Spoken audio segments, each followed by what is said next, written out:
is about you. It's an opportunity for you to retreat from your life for just one day and to remove the constant stimulation in your external environment that reminds you of who you think you are as a personality. To separate yourself from the people you know, and the places you go, and the things that you do at the exact same time every single day, long enough for us to remind you of what you already know, that you are actually the creator of your life. And we are going to develop concepts and ideas in one day. And every time you learn something new, you make new connections in your brain. That's what learning is. Learning is forging new synaptic connections. And as you begin to leave imprints in your neurological tissue as a result of your interaction in the environment, the next thing is that you're going to have an opportunity then to apply that information, to personalize it, to demonstrate it. And a certain group of people will get their behaviors to match their intentions, to get their actions equal to their thoughts. They'll step out into the unknown and they'll try it. And when they do, they'll have a new experience. An experience then enriches the brain, reorganizing more circuits than what you understood physiologically. But the moment those neurons string into place, the brain makes a chemical, and that chemical is called a feeling or an emotion. And the moment you feel unlimited, the moment you feel like a patient parent, the moment you feel abundant, the moment you feel free, now you are teaching your body chemically to understand what your mind has intellectually understood. So we can say knowledge is for the mind and experience is for the body. And in that moment, you're beginning to embody the truth of that philosophy, of that theory. And you're literally signaling new genes in new ways. And you are rewriting your biological program. But if you've done it once, it must mean you can do it again. And if you can repeat any experience over and over again, you are going to neurochemically condition your mind and body to begin to work as one. And when you've done something so many times that the body now knows how to do it as well as the mind, now it's becoming innate in you. It's second nature. It's easy. It's familiar. It's who you are. As a matter of fact, you've practiced it so many times that you don't even have to consciously think about it because it's becoming a subconscious program. So our job is to go from philosopher to initiate to master, from knowledge to experience to wisdom, from mind to body to soul, from thinking to doing to being, to learning it with your head, practicing it with your hands, and knowing it by heart. And you and I have all the biological and neurological machinery to do this. And this is a time in history where it's not enough to know. This is a time in history to know how. And I can tell you from my last 5 years of traveling around the world, the common people that look just like you are doing the uncommon. They're healing themselves of very serious health conditions. They're creating better opportunities and better lives for themselves, new careers. They're healing old scars and wounds that kept them connected to the past. And they're having mystical experiences that transcend language, that take them years to be able to understand and explain. And they look just like you. That most people in their life wait for that crisis or the trauma, the disease or the diagnosis, some kind of loss, betrayal in their life, before they make up their mind to change. And my message has always been, why wait? Why wait for that tragedy before you decide to change who you are? That when you begin to apply these principles because you understand that they work, then it means then you'll believe in a future more than you believe in your past. And people who do the work are more in love with their future than they are with their past. And they're more interested in telling the story of possibility in their future than reliving the emotions and experiences of the past. And you know, the beauty behind all of this is that you don't have to be a monk. You don't have to be a priest. You don't have to be a rabbi. You don't have to have 40 years of meditation. You don't have to be a scholar or an academic. As a matter of fact, it's better if you're not. Because the simplicity of all of this, when people begin to apply it, is they begin to experience the fruits of their efforts. And I can tell you there isn't a person in this room that is so special to be excluded from this phenomenon. And that your thoughts literally have an effect on your body. That all thoughts carry an energy or a frequency. And if you believe that on some level that your thoughts have something to do with your body or your life, and you're thinking 60 to 70,000 thoughts in one day, and 90% of those thoughts are the same redundant thoughts as the day before, it's going to produce the same measurable effects in your body, yes or no? And you are going to begin to emit the same energy and information in your field. And you are going to keep creating the same life. So then the same thoughts always lead to the same choices. The same choices always lead to the same behaviors. The same behaviors create the same experiences. And the same experiences produce the same feelings and the same emotions. And those very same emotions drive your very same thoughts. And your biology, your neurocircuitry, your neurochemistry, your hormones, and even your genetic expression is equal to how you think, how you act, and how you feel. And how you think, how you act, and how you feel is called your personality. And your personality creates your personal reality. That's it. That's it. So if you wanted to create a new personal reality, a new life, you would have to change your personality, yes or no? That means then you would have to start thinking about what you've been thinking about and change it, yes?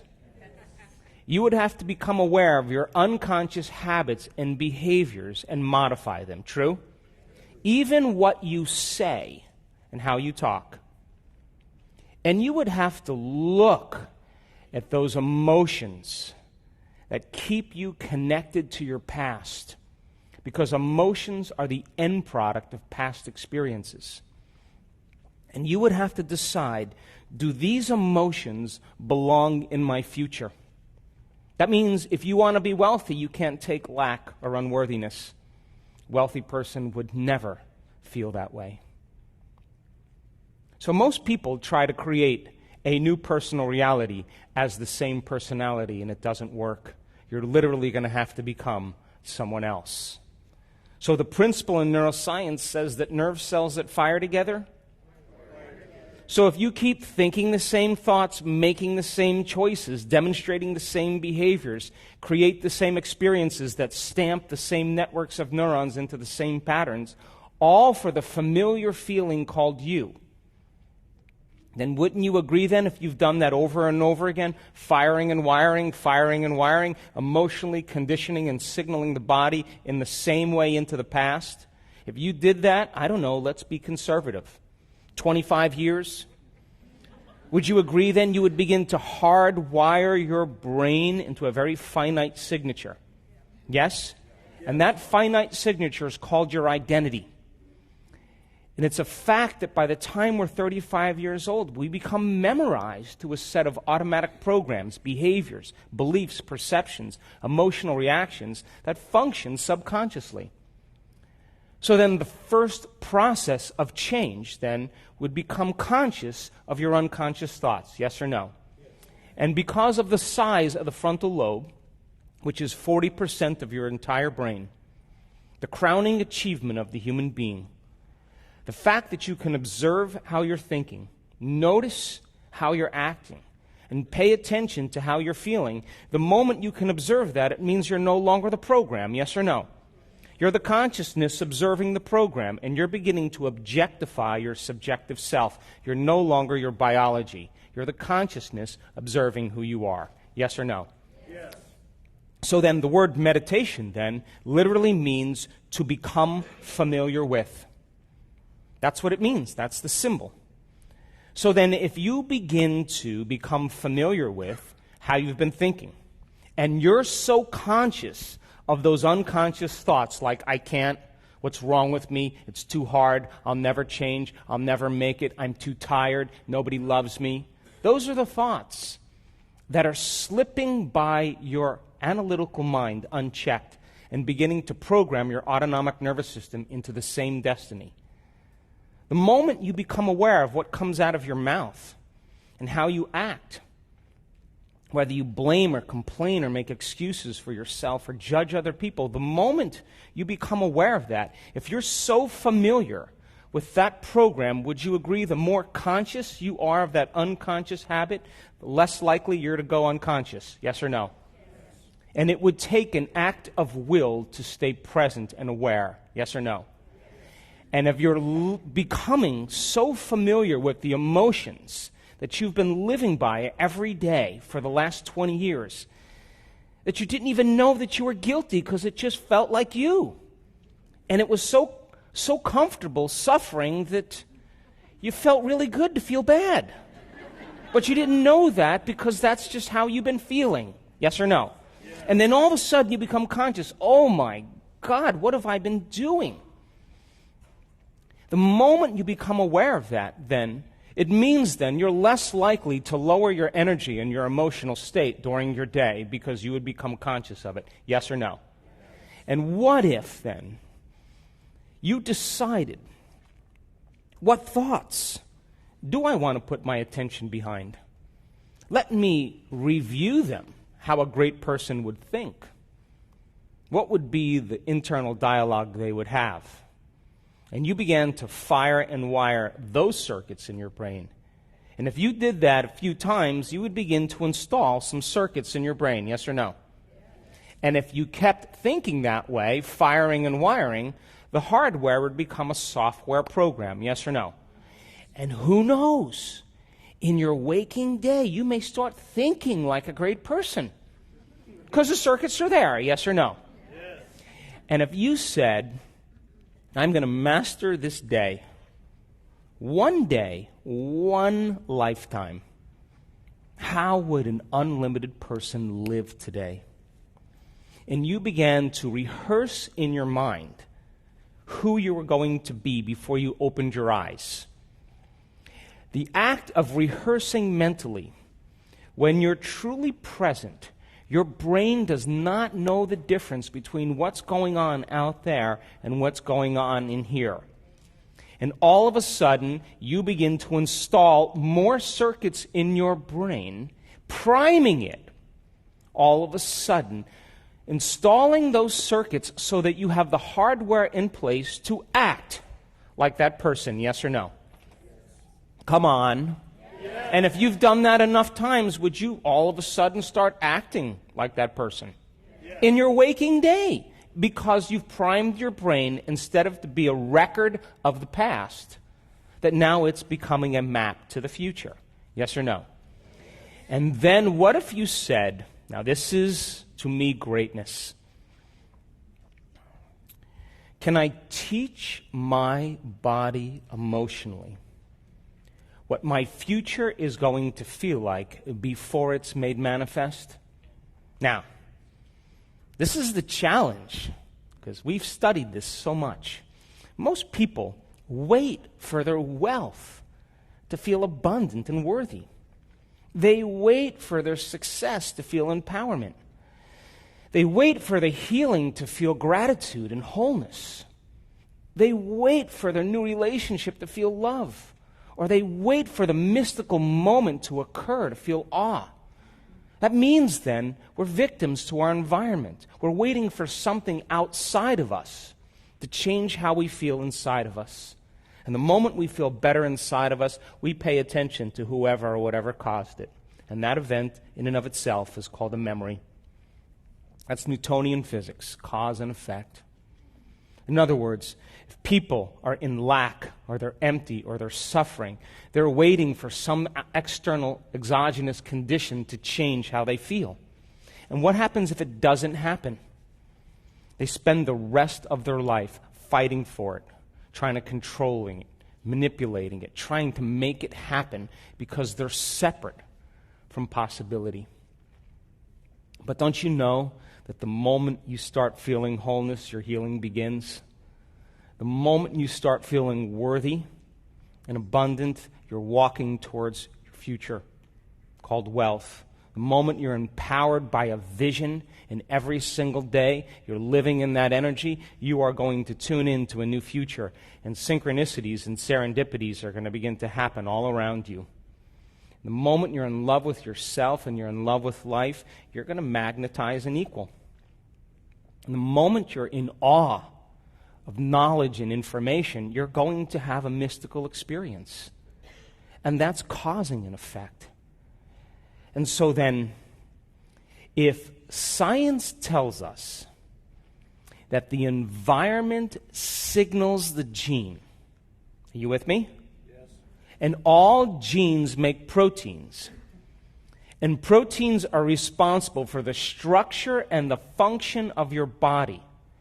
And genes are like Christmas tree lights. They turn on and off all the time, and we've measured this. Would you agree then that if an experience in your environment produces an emotion, and science tells us it's the environment that signals the gene, when you begin to experience the emotion ahead of the environmental experience, you're signaling the gene to begin to make new proteins to prepare the body for that future experience. Are you with me? Yeah. Now you're in alignment biologically with the destiny, neurologically, chemically, hormonally. And all of a sudden now, this is the beauty. If you're able to then maintain that state of mind and body, where there's physical evidence in your brain and body to look like the experience has already occurred because you're doing the work, then the magic starts to happen in your life, and it comes out of nowhere. Those coincidences, those opportunities that begin to unfold are unfolding because you're no longer living in the known. You're living in the unknown. Are you with me still? And I'm telling you, you're more alive and at your best when you're in the unknown than when you're in the known. Are you still with me? Yes. So then, if the brain is a record of the past, it's an artifact of everything you've learned and experienced to this moment. Would you agree then, if you're not being defined by a vision of the future every single day, you're left with the old circuits of the past? Yes or no? And if you are living by the memories of the past and you're not installing any circuits into the future, then you're going to be predictable in your life. Yes or no? Yes. Come on. Yes. And if feelings and emotions are the end product of past experiences, and you remember experiences better because you remember how they feel, the moment you wake up in the morning and you say, let me think about my problems. Oh, now I'm starting to feel a little bit more like myself. Wait, let me grab my cell phone and let me check my WhatsApp and my texts and my emails and my Facebook. And Jennifer's eating carbohydrates. Did you see that? Oh, my God. And my high school boyfriend is looking for me. And the moment you begin to connect to your network of your personal reality, the moment you start turning on those circuits in your brain and you come back to your senses, and you get connected to those emotions that have defined you based on memories, and those emotions are driving your thoughts, and you can't think greater than how you feel, you're thinking in the past. Yes or no? Yes. And you'll keep creating more of the same life. So then, think about this. You wake up in the morning, your brain, for the most part, is in the past. Yes or no? Come on, poke the person next to you over there. And would you agree then, if you connect to a familiar feeling or an emotion, and those emotions are driving your thoughts, and those thoughts are creating the same emotions, and those same emotions are driving your same thoughts, and those same thoughts are creating the same emotions, that you're conditioning your body into the past? Yes or no? Yes. And your body is the unconscious mind. It doesn't know the difference between an experience in your life that's creating an emotion and an emotion that you're creating by thought alone. To the body, it's believing and it's living in the same past experience 24 hours a day, 7 days a week, 365 days a year. Yes or no? Yes. And the body is beginning to continuously get the same information, and it's believing it's in the same environmental condition, which means you're signaling the same gene in the same way. Yes or no? And now you're headed for a genetic destiny. Yes or no? And you've done nothing wrong. You're just taking too long. Because those emotions then will define you. And then someone will say to you, "What's up? Why are you so angry? Why are you so bitter? Why are you so afraid? Why are you so in so much pain? Why are you suffering so bad?" And you say, "I'm so glad you asked." And then you tell a narrative, the story of your past, firing and wiring the same circuits in your brain, working yourself up into an emotional froth to keep signaling the body into the past, reaffirming your personality based on a feeling. And the latest research on memory says that 50% of what you're talking about isn't even the truth. That you make stuff up. You embellish it. That memory is creative. And what that really means after all these years of studying this, when you ask a person that, it means that they had an event or a series of events in their life that branded them emotionally. And when they tell that narrative, what they're really saying is, "I haven't been able to change since that event. I've been altered from that experience." Yes or no? Yes.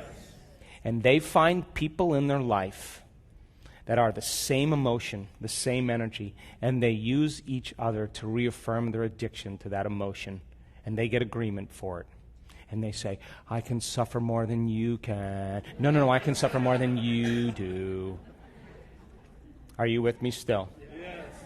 So then, the body becomes conditioned into the past, which means for the most part, most people's biologies are anchored in the past.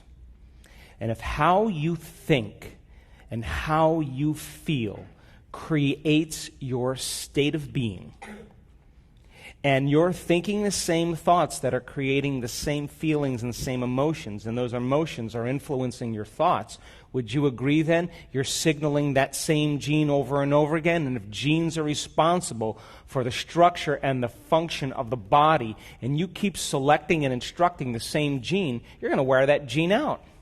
Yes or no? Yes. Just like gears in your car. Taking a fax of a fax of a fax of a fax, or a copy of a copy of a copy, sooner or later it's going to lose its detail. Yes or no? Yes. And that's exactly what happens to the body. The body begins to break down because those proteins are responsible for your physiology, for your structure.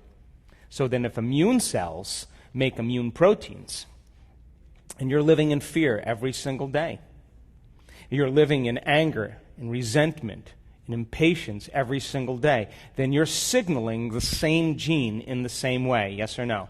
Yes. And if you keep doing that for a period of time, sooner or later you're going to program that gene, and all of a sudden the body's going to get unhealthy. Yes or no? Yes. And look, people say, "Well, I did my meditation 3 days and nothing happened."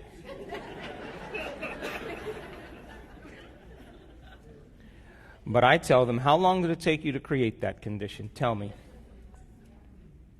So then if meditation means to become familiar with, you got to become more familiar with the thoughts, behaviors, and emotions of your future than familiar with the thoughts and behaviors, emotions of your past. Yes or no? Yes. So then if you keep firing and wiring the same circuits in your brain, installing the circuits, the hardware becomes a software program, and it gets easier to think in unlimited ways. It gets easier to act like a wealthy person. It becomes easier then to cultivate the emotions of your future instead of the emotions of your past. And our students, people in this work, some of them have had horrific pasts. They've been abused, they've been traumatized, they have had very difficult conditions. And they stopped telling the story of their past. They started telling the story of their future, and they started believing more in that in their past. And when people come up to me and they vomit all over me about their past, I don't have a problem with that. I know that it's natural to do that. But I always ask them, listen to me. If you can't overcome that past in some way and you're feeling those emotions, you'll only talk about your past when you're feeling those emotions, because those emotions bring you back to your past. Yes or no? Yes. Come on. Yes. But if you're having a great life, you never talk about your past anymore because you're no longer emotionally bound to it. Yes or no? Yes. So then the moment you start feeling emotional, hint, you're back in your past. Yes or no? So now reason this with me. Great experiments have been done on the fact that we emit light and information, that you are an electromagnetic being, that you are emitting energy and information. And all that energy is carrying a message. And if you're living every single day in the same energy, then your life should not change in any way. Yes or no? Yes. Come on. Yes. Come on, stay with me. Did the gene thing throw you off? So think about this. When you are living in fear, when you're living in anger, when you're living in resentment, you're living in survival, because those emotions signal the stress response. Yes or no? Yes. And when you turn on that stress response, you are going to draw from this invisible field of vital energy around your body, that light and that information, and you're going to turn it into chemistry. And you're going to diminish your very field around your body. Yes or no? Yes. So then, when you perceive a threat, when you see a circumstance in your environment that is unpredictable or unknown, the moment you perceive that, you activate that fight or flight nervous system, the sympathetic nervous system, and you're going to mobilize enormous amounts of energy to prepare yourself for that danger in your outer world. Yes or no? Yes. And you can do that on the short term because that's survival. But when the event is over, the body rests, parasympathetic nervous system turns back on, long-term building projects start to occur, you're starting to heal. And all organisms can tolerate short-term stress. But what if it's not a predator? What if it's your coworker? What if it's your boss? What if it's your sister-in-law? Because of some past experience, you're perceiving that condition in your environment based on your past, and you're turning on the same stress response as if you were being chased by a predator. Yes or no? And you keep going back into that environmental condition, and you knee-jerk in the same way, and you keep producing those same chemicals over and over again, same chemicals over and over again. The stress chemicals downregulate genes to create disease. It's a fact. Are you with me still? So then, if you're doing that for an extended period of time, and all of a sudden now you become addicted to the very rush of chemistry that gives the brain and body a rush of energy, would you agree then, if you keep doing that over and over again like an addict, you need to feel angry. You need to feel lack. You need to feel unworthy because it reaffirms the emotional state. Are you still with me? Now, it gets a little bit weird here because we got a big frontal lobe. And you can just call up a memory from the past. And the moment you call up the memory from the past, your body's in the past physiologically and emotionally. And you can begin to worry about the worst thing that could happen in your life. Out of the infinite potentials in the quantum field, you're going to select the worst case scenario. And you're going to begin to get ready for that event. And you are going to begin to change your emotional state in preparation for the worst thing that could happen. Because in survival, if you prepare for the worst, you have better chances of surviving. Are you with me still? Now, I would call that a limited imagination. Yes or no? But in survival, though, when you're in stress, then, if you prepare for the worst and it doesn't happen and something less happens, you have a better chance of living. And this is the primitive survival gene that begins to become activated. And people spend their entire life doing this. And all they're doing is marrying a clear intention, a vision of their future, which is a very limited point of view, and embracing it with a familiar emotion of the past. And they're expecting their past to be their future. And if how you think and how you feel creates your state of being, that person's past is going to be their future. Are you with me still? Yes. So then, reason this with me. If you can turn on the stress response just by thought alone, and the hormones of stress give the brain and body a rush of energy, and people become conditioned or addicted like junkies to those emotions, then would you agree with me then? If you can turn on that stress response just by thought alone, that you can become addicted to your own thoughts. Yes or no? And if the hormones of stress are highly addictive and you're using your boss or your coworker or your sister-in-law or your finances to reaffirm your addiction to that emotion, is it possible you become addicted to the life you don't even like? Yes or no? And this is why change is so hard. And if you can turn on the stress response just by thought alone, and the hormones of stress downregulate genes to create disease, then your thoughts could make you sick. Yes or no? So, okay, let's go out on a limb here. If your thoughts could make you sick, is it possible that your thoughts could make you well? Yes. Okay. So then that means then that you would have to start a process of no longer drawing from this invisible field of vital energy and turning it into chemistry and diminishing your own light field. When you do that over time in chronic stress, and you keep drawing from this invisible field of energy and turning it into chemistry, you have no light field. Yes or no? Yes. Come on. Yes. So now you're more matter and less energy, more particle and less wave. And in fact, the hormones of stress cause you to narrow your focus on objects and things and people, because that's where the danger is. And when the hormones of stress kick in and your brain waves go into high beta and you're aroused, you're going to pay attention to your outer world, and you're no longer going to want to believe in your inner world of possibility. Are you with me still? And if the survival gene is switched on, then you won't want to go in, close your eyes and create, because it's not a time to create. It's not a time to focus on the unknown. It's a time to prepare yourself for what could be lurking behind those corners. And it's not a time to learn. It's not a time to open your heart. It's not a time to be vulnerable. It's not a time to sit still. It's a time to run, to fight, or to hide.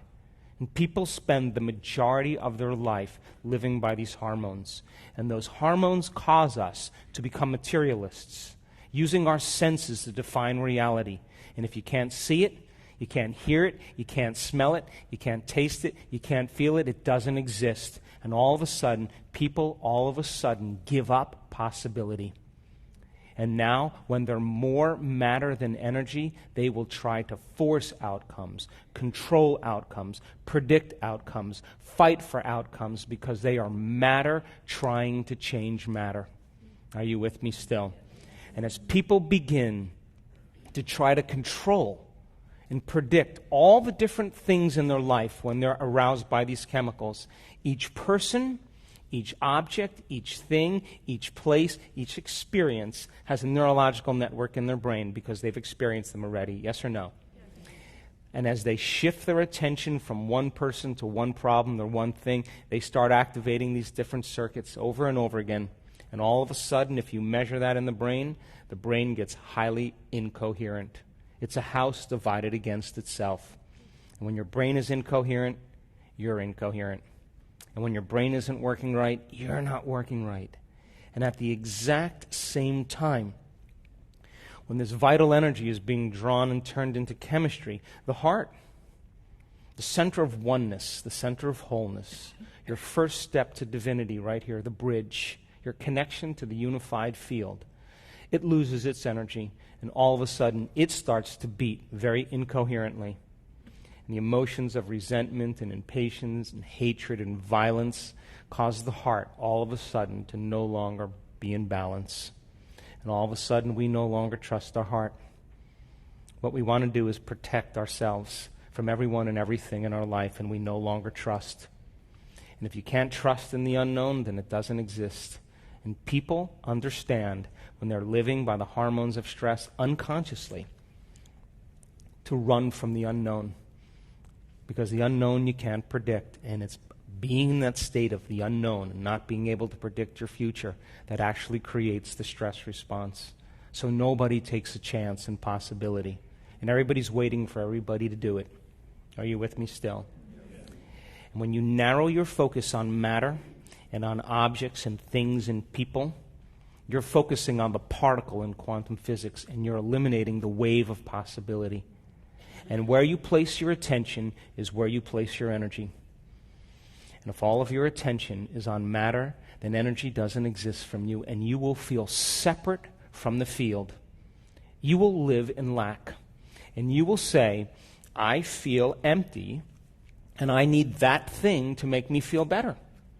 And once I get that thing, I'm going to experience the emotion of it, and when I get it, then it's going to make me feel better. But when the novelty wears off, here comes the emptiness again. So then you say, I'm in lack again. I need one of those. So then you got to go to work, and you got to drag your body through space. And when you drag your body through space, you experience time. So then you got to go back and forth to work to make the money to pay for the thing that's going to fulfill some lack. But it never does. Are you with me still? And people then, all of a sudden, after 30 years, they have their car, they have their house, they have their relationship, and they're too exhausted to enjoy it. Are you with me still? Yes. And that's called normal. But would you agree with me then? If you're waking up in the morning, come on, stay with me. If you're waking up in the morning and you're not being defined by some vision of the future, and your biology is in your past, and you get up and start your day, when you see the same people and you go to the same places and you do the exact same thing and you see the same object in your life, it's your environment that's influencing how you think and feel. Yes or no? And you will be thinking and feeling in the past because your biology is in the past. Yes or no? Yes. Come on. Yes. So if you see the same people and you go to the same places and you do the exact same thing at the exact same time, you would have to agree with me then that your personality is no longer creating your personality. Your personal reality is creating your personality. Your environment is controlling how you think and feel. Yes or no? Yes. And as long as you're reacting equal to your environment, you should create more of the same environment. Come on. Yes. And there should be a nice biological dance, a perfect match between your neurocircuitry, your chemistry, your genes, your hormones, with what's going on in your life. There's a tango going on between your inner world and your outer world. Yes or no? Yes. So then, your environment is actually controlling you. You're a victim to the circumstances in your life. And you see the person, you unconsciously react. You go to the certain place and you think about in the past how it was. And so then,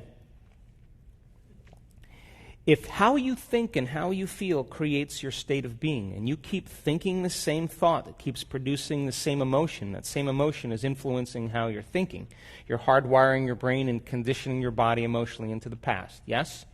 And if you do that enough times, thinking and feeling in the same way, the body becomes the mind of that emotion. Now the servant has become the master, and the body's running the show. Yes or no? And so then if the body then has become the mind of that emotion, then to change then would be becoming greater than your body. Yes or no?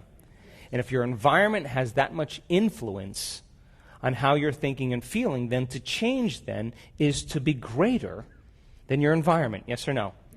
And if you're waking up every single morning, coming back to your senses, looking at the person next to you saying, oh my God, who is that? How did I get here? Jeez. Wait, let me think of all my problems. Okay, I'm starting to feel like myself. Let me get my cell phone. Let me check. Okay, now I'm feeling like myself. And then you get up and you go through the same routine behaviors in your habitat. You have the vision of the toilet, and the next thing you know, you're in front of the toilet. Then while you're on the toilet, you have the vision of the coffee maker, and there you are, you're in front of the coffee maker. And then while you're drinking your coffee, you have the vision of the shower, and there you are in the shower. And while you're in the shower, you get super creative about the clothes you're going to wear, and next thing you know, you're dressed. And your body is always following your mind, but it's following it to the known. Are you with me still? And let's just say you drive to work the same way and see the same people and go to the same grocery store and buy the same food and watch the same television shows. And then you get in front of the mirror at night and you put your lotions and potions and creams on and floss the same way and brush your teeth. And you go to bed and you wake up in the morning and you're doing the same exact thing. Yes or no? Yes. Would you agree then we can take your past and lift it up and set it on your future? Yes or no? Yes. Now, that's karma. That's it. That's karma right there. And so then if you've done that enough times, a habit is a redundant set of automatic, unconscious thoughts, behaviors, and emotions that's acquired through frequent repetition. A habit is when you've done something so many times, your body now knows how to do it better than your mind. Are you with me still? So if you wake up in the morning and you're doing that, would you agree then your body's on autopilot? And it's dragging you into a predictable future based on what you did in the past. And you're unconscious. Yes or no? And I assert that when you are not in the present moment, you're running a program. So don't take anything personally from somebody, because they're just running a program as well. Are you with me still? So then, think about this.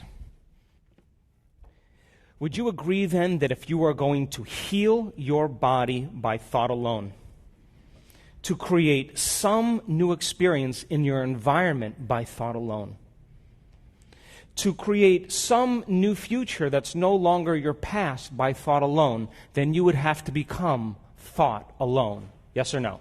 Yes. Come on. Yes. So then would you agree then if your environment is so strong in conditioning you into the past, would you agree then maybe it'd be a good idea to sit down at the beginning of your day, close your eyes, and disconnect from your external environment? Yes or no? So then if you're seeing less things in your external environment because you've closed your eyes, all of a sudden now, your environment isn't going to control how you think and feel. Yes or no? And what if you were to play soft music in the background or put earplugs in and diminish more sensory information coming in from the environment? Would you agree you'd start putting more attention on your inner world instead of on your outer world?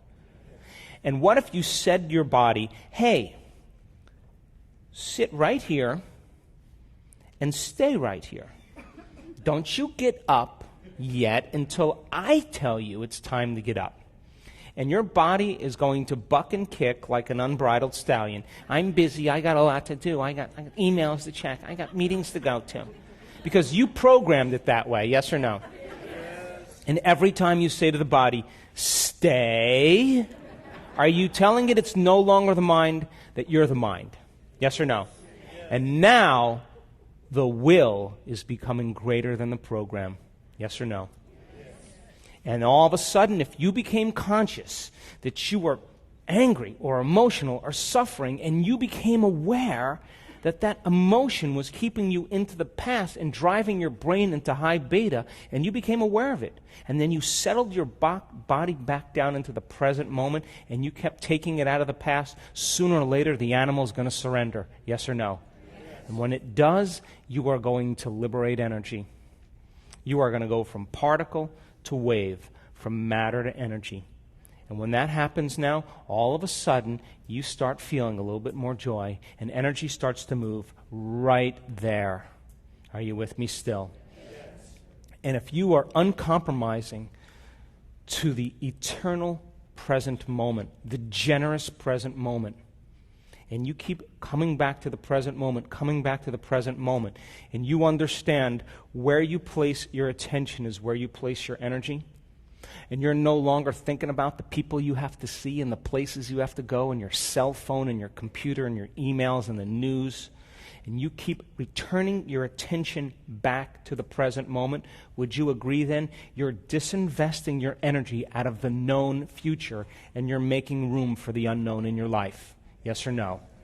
So then, in meditation then, if you are literally going to make some type of change and affect your outer world, you're going to have to put most of your attention on your inner world, and you're going to have to become greater than the conditions in your environment and disconnect from your environment. You're going to have to sit your body down and overcome your body, and you're going to have to transcend time. Are you with me still? So then when you're living by the hormones of stress and you're in a threatening situation and the survival gene is turned on, then you're going to spend the most of your time thinking about your environment. Yes or no? And what is your environment made of? People, pets, things, objects, places, time. Yes or no? And when you're living by the hormones of stress and that survival gene is conditioned and turned on, would you agree that you better pay attention to your body if you're being chased by Mr. Big? Yes or no? So most people start to put all of their attention on their body, and they start believing that they're their body. Are you with me still? And if you're living by the hormones of stress and you're trying to predict the future based on the past, then you would have to agree with me then when you're in the present moment, you can't be in stress. Because there is no future and there is no past. There's only the present moment. Yes or no? So then meditation is about that. And what we've measured over and over again when we've done this, as I now know, without a doubt, that you are at your absolute best when you get beyond yourself, period. And I can tell you right now, you can't tell me you're too old. You can't tell me you're too out of shape. You can't tell me about your past. You can't tell me about your disease. I have seen transformation and shifts in people's bodies independent of how old they are, how out of shape, how in shape, their wealth, their social status. I've seen it happen on all cultures, all ages, all kinds of people. Are you with me still? So then, if you start taking your attention off your body, then would you agree that you would become nobody? Yes or no? Yes or no? Yes. And if you took your attention off all the people in your life that you have to take care of and make sure everything's in place, and all those people have created your identity, that the moment you take your attention off all those people in your life, you become no one. Yes or no? Come on. And if you're not thinking about the things you own and all the objects, your computer, your cell phone, then all of a sudden you're in nothing. Yes or no? Yes. And if you take your attention off the place you have to go or the place you're sitting and you get so lost in your inner world that there's no longer an outer world, then you're in nowhere. Yes or no? Yes. And if you are not thinking about the predictable future or the familiar past and you are in the generous present moment, then you are in no time. Are you with me still? And that means then you're no longer your face. You're no longer your pain. You're no longer your job. You're no longer your gender. You're no longer your diet. You're no longer your profession. You're no longer a mother. You're no longer a father. You're no longer a kid. You're no longer your culture, your skin color. You're no longer your name. You are nobody. No one, no thing, nowhere, and no time. And in that moment, you are walking into the door to the quantum field. You are passing through the eye of the needle. Are you with me still? And now here's what happens when this occurs. And we've measured this enough times. When you're thinking about all those people and things and problems and conditions in your life and your brain is aroused because of the hormones of stress and you're in survival and you're activating all those circuits in your brain is firing very incoherently, and your heart is out of rhythm, and you're drawing from this field and turning it into chemistry, and you're more matter and less energy, that there comes a moment where all of a sudden the person has to settle down and there's chaos going on within them. They're disconnecting from their environment, and it's the unknown. And they have to work in trusting in the unknown more than the known. And as they do this properly, and they get beyond themselves, and they're no longer thinking about those people. They're no longer thinking about their pain or their body. They're no longer putting their attention on objects or things or places and time. If they're no longer activating these circuits in the brain because they're no longer thinking about them, guess what happens? Their brain waves begin to change from beta brain waves, high beta aroused state, into alpha. And in alpha, all of a sudden, the inner world starts becoming more real than the outer world. The brain starts to imagine. And when you're out of the way and you're no longer thinking and feeling in the same way, and you're changing your brain waves, as you change your brain waves, you're falling right into the autonomic nervous system. And as your brain waves slow down, all of a sudden you're connecting to that autonomic nervous system that wants to just do one thing, create order and balance in your body. And it says, she's gone. She's out. And it steps in right into the neocortex. And when it steps right into the executive brain, all of a sudden it starts taking those different compartments of the brain that were no longer working together and starts to synchronize them.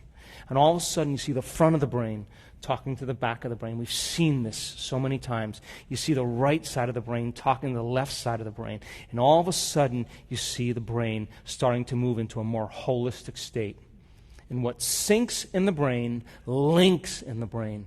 And all of a sudden, the person starts to feel connected to something greater. Are you with me still?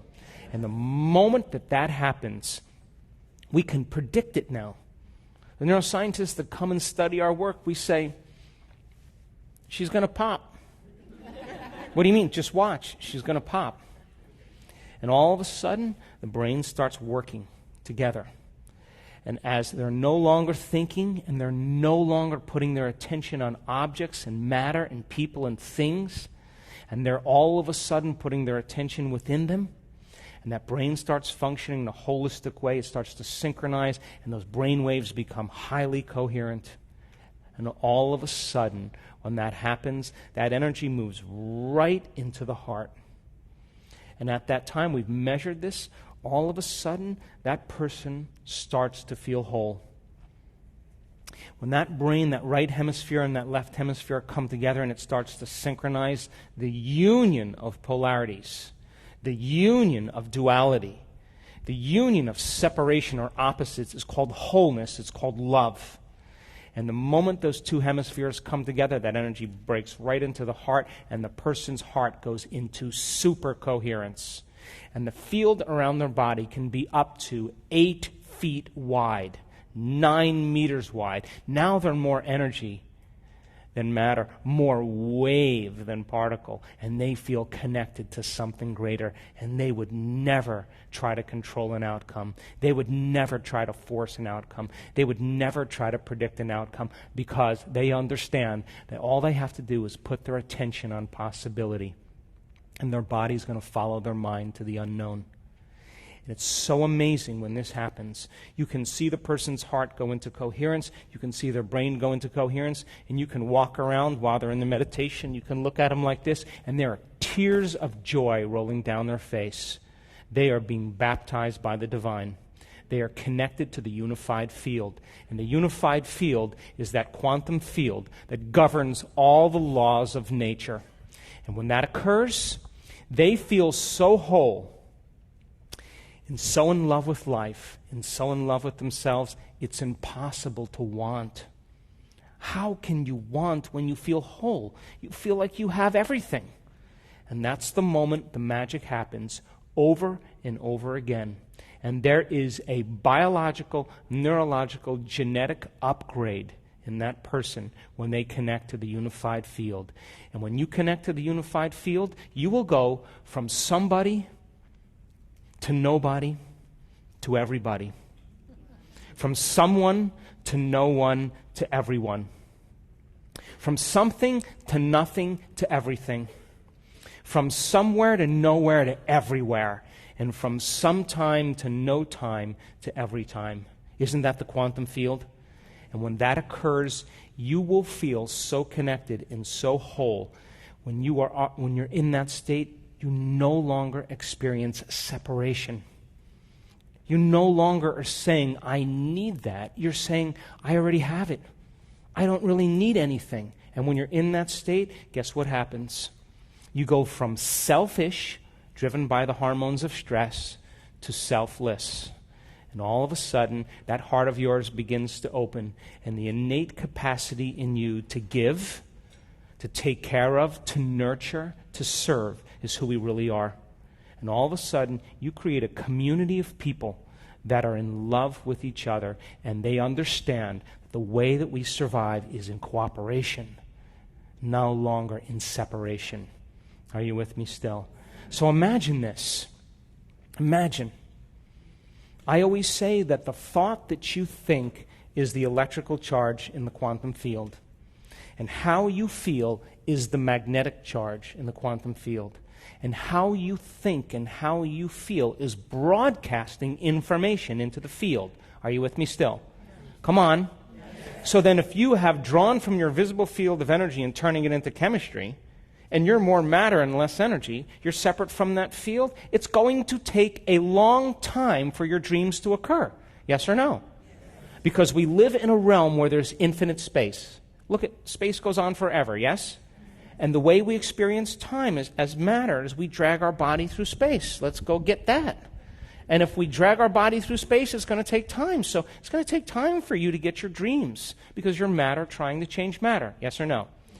But if you're in a realm, and Einstein said, I didn't say this, Einstein said it, the field is the sole governing agency of the particle. He didn't say the particle is the sole governing agency of the particle. Matter doesn't affect matter. Energy affects matter. Are you with me still? So then if you were in the field, then you should be able to connect to that energy and begin to exert greater effects on matter. Yes or no? But doesn't that mean you can't take your body there, right? Can't take your face, can't take your weight, can't take your vegetarian diet, can't take any of it. You got to leave that all there. You got to go as consciousness. You got to go as an awareness. Yes or no? Now, we've measured this enough times. Imagine 750 people in a room, in an advanced workshop. They have overcome themselves. The first day is all about overcoming themselves. And we know that the energy in the room usually goes up slightly, because we measure it, or it goes down slightly, or it goes up a little bit. Because as people begin to break their emotional bonds with everyone and everything in their life, they're drawing energy from the field, and they're building their own vital field of energy. Yes or no? Yes. So then we should see the energy in the room drop. And we do, because, hey, if you're using your best friend to reaffirm your addiction to suffering, hello? Am I getting too close? And then you're breaking that addiction, then you're gonna no longer be bound to that person energetically, and you're going to start calling energy to build your own field. Because all of that suffering, all of those emotions, all that guilt, all that resentment is your creative energy that's tied up. Are you with me still? So there's no energy to create with. So then as you're drawing from this invisible field of energy, and you're breaking the bonds with your past, present reality, the energy of the room will drop. And we've measured it. But when people start to overcome themselves, all of a sudden they start to contribute to the field of energy in the room. Now all of a sudden their heart starts to become more coherent. How do we know that? We measured it. And I don't care how old you are. I don't care about your past. I don't care about your skin color, your gender. I don't care about any of that. When people finally open up this center and we teach them how to do it, and I just was in a long meeting with the Heart Math Institute that we partner with, and he keeps telling me, your results are supernatural. And I keep telling him, our students are supernatural. Imagine 750 people in the room. They're overcoming themselves. And they start activating this center, their center of oneness, their center of wholeness, their connection to the unified field. And as the heart starts getting coherent and it starts creating elevated emotions like gratitude, people are feeling the emotions of their future that begin to create holism and oneness. And not just doing it for a few seconds. We want our students to sustain it, to make it a skill, to regulate internal states independent of the conditions in their external environment. And our students can hold it for 45 minutes. Imagine, the heart is in super coherence. When that heart starts to beat in rhythm and they're sustaining it, all of a sudden that field starts to expand. That energy starts to become very coherent, like dropping a pebble in water after pebble, after pebble, and it's creating this wave. And that's the magnetic field around the body. Are you with me still? A measurable magnetic field. This is science. And that energy is a frequency. And all frequency carries information. So imagine then 750 people in the room opening their heart. with an elevated emotion like the joy for existence, the love for life, the inspiration to be alive, care, kindness, compassion, activating this center, the union of duality, and they're putting out a measurable, coherent magnetic field. And if all that frequency carries information, they lay the thought, the intent on that energy.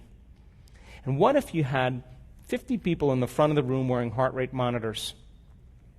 And they're sitting there, and the rest of the room is sending the thought on that energy for the greatest good for those people sitting in the front of the room. You tell me then how majority of those people, how their hearts all go into coherence at the exact same time, on the exact same day, in the exact same meditation. You see, we are bound by that field of love and energy. Are you with me still? And that's what creates community. So then, when you start to open your heart, every single person that you are connected to, you begin to have an effect on, because you are entangled in energy. Are you with me still?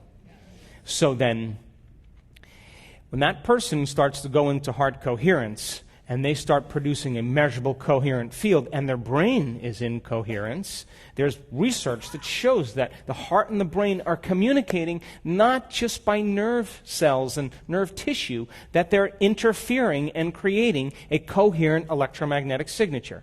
And the heart begins to act like an amplifier, and it begins to affect the brain, becoming more coherent. The brain sends a more coherent message to the heart, and all of a sudden the person is in a whole different state of being. And that state of being is what I call the natural state of being. That's who we really are when we're not separate, when we're not warring, when we're not deceiving, when we're not competing, when we're not prejudiced, when we're not living in fear and hostility that creates separation. That's who we innately are. Are you with me still? So then, if your energy becomes coherent, and the person next to you's energy is coherent, and those two energy fields come together, and they start interacting, and they start interfering, they're going to create a bigger amplitude, a bigger wave. Yes or no? And the bigger the amplitude, the higher the energy. Yes or no? And then the higher the energy, then the more energy we should see in the room. Yes or no? And we've measured the energy in the room, and it always goes up in our events because the divine is present. And the person then becomes more energy than matter, more wave than particle. And now, we used to see, years ago, small changes in our events. You know, people having here and there some wonderful experiences. And now, it's happening in shorter and shorter amounts of time. And the higher the energy, the faster the frequency, the more connected they are to the unified field, the shorter amount of time it takes for it to occur. Are you with me still? Yes. And I can tell you without a doubt, I've looked at over 8,000 brain scans.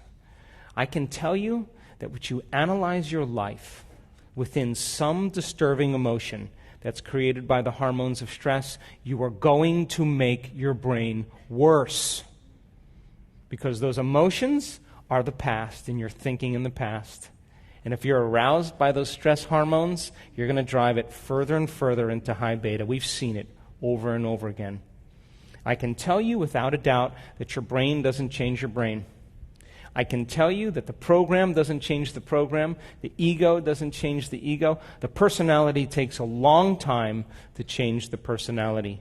It's only when you become pure consciousness. That's the moment you have an effect on matter. Are you with me still? And imagine then, we've seen this now. When a person truly connects to that unified field, and we can predict now almost when it's going to happen, if their brain is being measured, would you agree then you should see higher energy in the brain? Yes or no? Yes.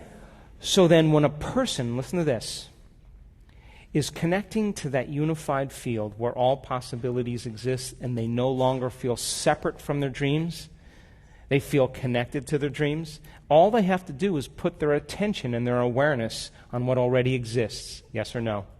Come on, that bounced off some of you. Poke the person next to you, please.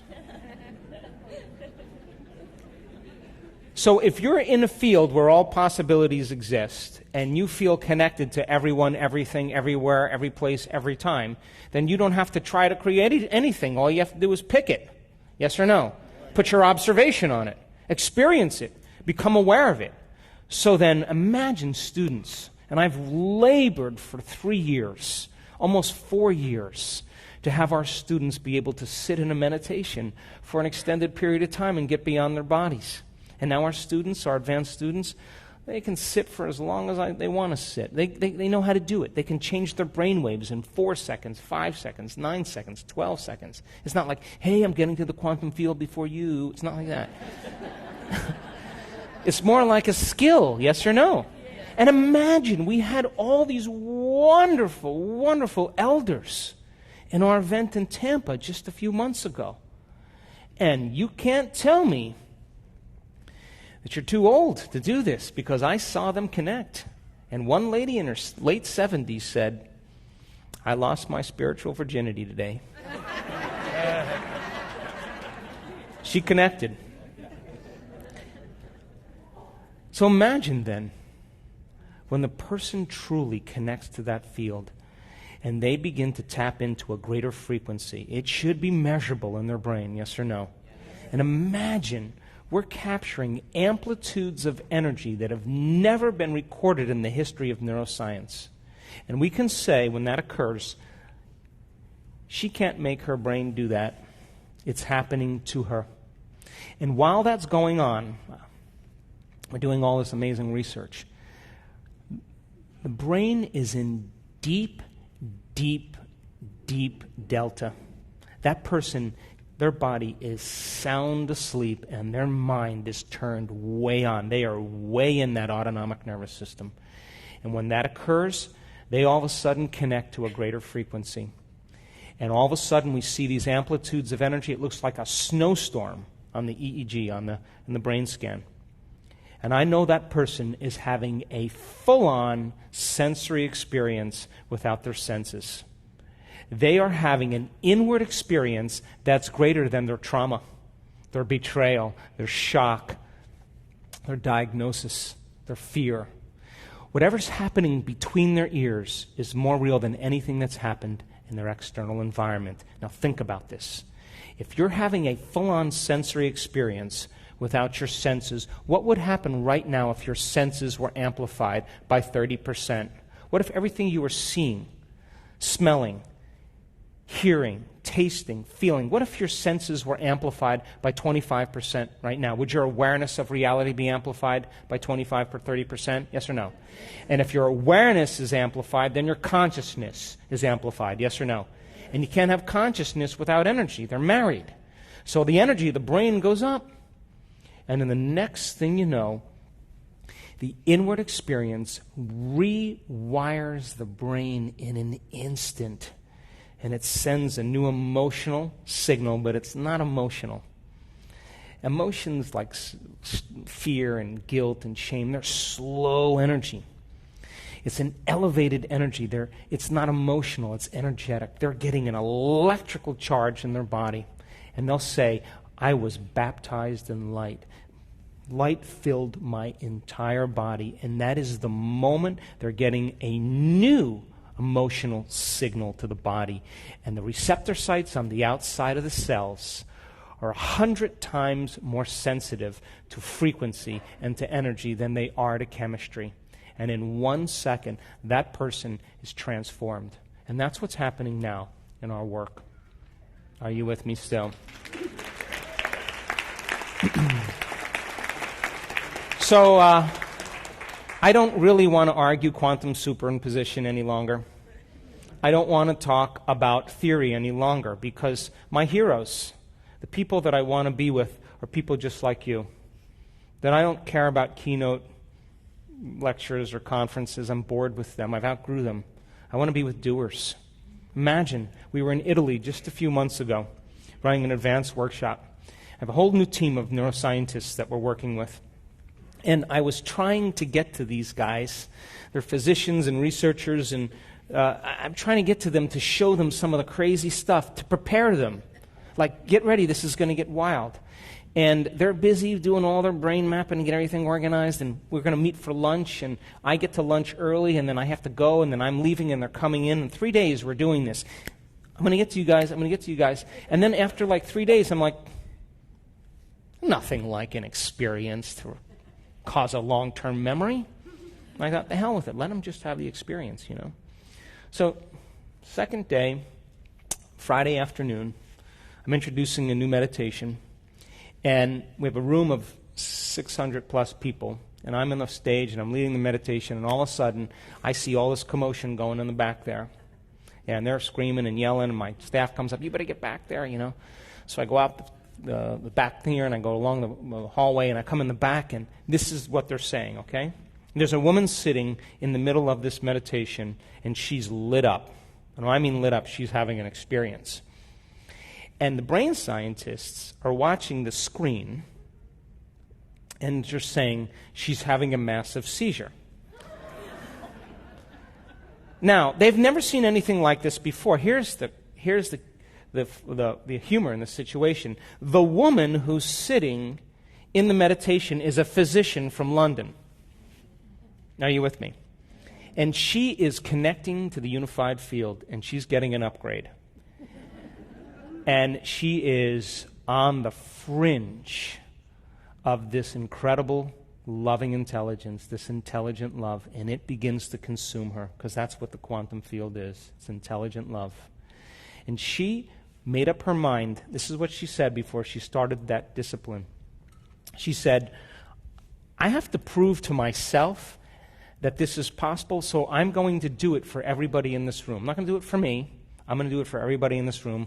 I got to get beyond my analytical mind because I have very, very rigid training. You with me? So here she goes. She gives it everything she has. She surrenders. She trusts in the unknown. She becomes nobody, no one, no thing, nowhere, and no time. And then I say, you're in that infinite field of information. Just because you can't see something, it doesn't mean it doesn't exist. Put your awareness on that field. Pay attention to it. Surrender to it. Feel it. Experience it moment after moment and become more aware of it. So then if you put your awareness on your nose, it exists, yes? Yes. But if you don't have your awareness on it, it doesn't exist. Yes or no? Yes. Come on. Yes. So then if you don't have any awareness on the quantum field, it doesn't exist for you. Yes or no? Yes. Until you put your awareness on it. So I'm asking them to unfold deeper into the unified field and experience it. Put your awareness on it moment after moment, and certain people start to connect to that energy, that coherent energy. And all of a sudden, in 1 second, her entire brain goes into gamma. Not just regular gamma, which is super consciousness. We're talking about lots of high energy gamma. It looks like, crazy stuff, and the scientists are yelling back there, and I come back and they're going, she's having a seizure, she's having a seizure. I go like this, shh, shh, shh, shh, shh. Put my hand on her, and I go, quiet. And she's back there listening to them say, she's having a seizure. Now, she's a physician, and she's saying, oh, this is not a seizure. She's not saying that. She has to decide, do I listen to that or do I keep going? And she just said, I'm going. And so she surrenders into this experience. And she's sustaining this high level of gamma, coherent gamma, super consciousness. All of her awareness is on her inner world. In other words, she is aroused. Her sympathetic nervous system has switched on. And instead of switching on like being chased by a predator, instead of that energy be drawn from the field, the sympathetic nervous system is switching on, and it's taking all that energy stored in the body and it's driving it up to the brain. And when it goes on, all of a sudden the brain goes into gamma, and she's aroused from the inner experience. Are you with me? But it's not from a predator or from a danger. It's from the divine. And now she is in gamma. So I say to the scientist, shut up.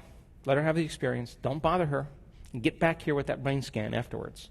So we have the break. They come back there, and they're all sweating, and they're freaked out. And, oh, my God, yeah. So they show me this sustained gamma.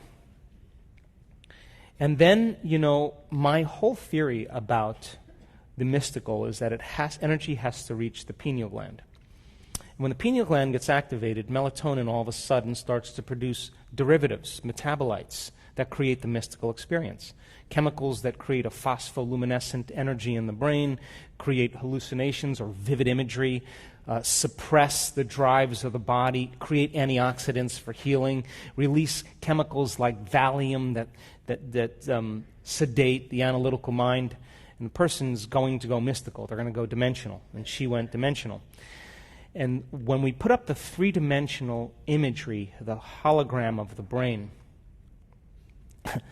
the entire pineal gland was on fire. It was on fire. I knew in that moment that what we were doing was correct. So we had the scientists come up on the stage. You know, there's nothing like a good story. We bring the doctor up there. We show the brain scans. That scientists are like little kids, goofy and laughing. Ooh, I can't believe it. This is crazy stuff. It's not a seizure. I spend hours with these people every week and go to meetings, and they're yelling at each other. This can't be. I'm going, it can be. Well, it's not normal. I know it's not normal. You got to think out of the box. So she tells the story of how the divine connected to her and said, hey, in imagery and profound information, I've always been with you. Welcome. And she was laughing and crying at the same time. And now this is not like a dream or visualizing. You understand this is a download. Yes? And with that information comes energy, because you can't separate the two. She's getting a very profound message. She's on the stage sobbing, telling the story. And then the event ends in Italy. And we all fly back to Seattle. And when I land in Seattle, one of the researchers is a physician. She's a brilliant lady. And she sends me a picture of this woman who's the physician from London. And she had eczema from the time she was 3 months old. Now, she's a doctor now, right? She did the diet, she did the cortisol, she did all the creams, she did all the things, took all the Benadryls, and of course, all of that was matter trying to change matter. Yes or no? Yes. And so she got a little improvement, and kept it at bay. So they sent me the picture of her arm with eczema covered all over her arm, and then two hands like this, and eczema all over her hands. Monday morning, they send me the next picture of her arm, and there's no eczema on her arms anywhere. None. And no eczema except a little bit on the outside of her hand. So then, if you connect to that unified field of oneness and wholeness, then wholeness and oneness should be reflected in your biology, yes or no? Yes. And would you agree the more you surrender and get out of the way and get beyond your body and your face and your skin color and your culture and your problems and your past and your future, and you trust in that unknown, the deeper you go into it, the faster the frequency, the shorter amount of time it should take to produce effects in your life. Yes or no? And people who do this work always say the same thing. It came out of nowhere. And I always say to them, that's because you created it in nowhere. Something appeared out of nothing. That's because you created it from nothing. It happened in no time. I know. You created it in no time. Yes or no? So then, the divine in you, in closing, has always been present with you. Yes or no? Yes. It's an omnipresent intelligence that's loving you into life. Yes? And so there's your outer environment, and if you want to hide the divine anywhere really well in a human being, you put it within them, because they'll look everywhere else for it. Yes? So it's a presence, yes or no? Yes. And it's standing here and it's waiting. And you know when someone's present in your life with you because they're paying attention to you, yes or no? Yes. And you know when they're not present with you because they're not paying attention to you, yes or no? So imagine this presence that's waiting for you to do your meditation, and you go like this, you're doing your meditation like that. God, I gotta meditate today. And it's going like, are you kidding me? Oh my God, I don't know if I can do. That's what you're bringing to it. And then while it's standing there waiting, you're thinking, I got to take care of that person. I got to check that email. I got to do this thing. And all your attention is on your outer world, and it's going, hello, I'm over here. And then would you agree that the moment you become nobody, no one, no thing, nowhere, and no time, you're taking your attention off somebody, someone, something, someplace, sometime, and you're becoming nobody? Now you're looking at it, yes or no? Yes. and you walk through that eye of the needle, once you get through it, then there's more. And if you can unfold deeper into the unified field, and as you move closer towards it, would you agree then you'll experience greater degrees of wholeness and oneness and less separation? That means you won't have to try to create your dreams. All you have to do is become aware that they already exist and experience them. Yes or no? So then the closer you get to it, the shorter amount of time it should appear in your life. Are you with me still? Come on. And what if you were to connect with it? Truly connect with it. Would you agree then? You will become more willful because it has an amazing will. Come on. You become more loving. It's a loving intelligence. Yes or no? You become more giving. It's a giver of life. Yes or no? You become more forgiving. It's forgiven you millions of times. Yes or no? You'll become more conscious. It's a consciousness. Yes or no? You'll become more mindful. It has an infinite mind. Its nature will become your nature. Its mind will become your mind. And people then in your life will say, something's up with him. He must have changed his medication today. Because as Dawson said, your nervous system is the greatest pharmacist in the world. And that common people just like you are doing the uncommon. And this day-to-day is to inspire you to begin to practice it in your life and to draw with a community of people that are actually doing it. And that they carve out a little time out of their busy day to present themselves to the world as a greater ideal. And if you can sustain and maintain a modified state of mind and body your entire day and keep your energy up, get ready, because something unusual is going to happen in your life. It's the law. And I know it from experience, and I've witnessed it too many times. And it will come in a way that you least expect. Why? Because if you can expect it, it's nothing new. If you can predict it, it's more of the same. It's got to be a surprise. It's got to rock your world. It's got to catch you off guard, and it has to leave no doubt that what you did inside of you produced some effect outside of you. And when you can correlate the changes you made inside of you with the effect you produced outside of you, you're going to pay attention to what you did, and you're going to do it again. And that's when we go from being a victim to being a creator. Thanks for listening.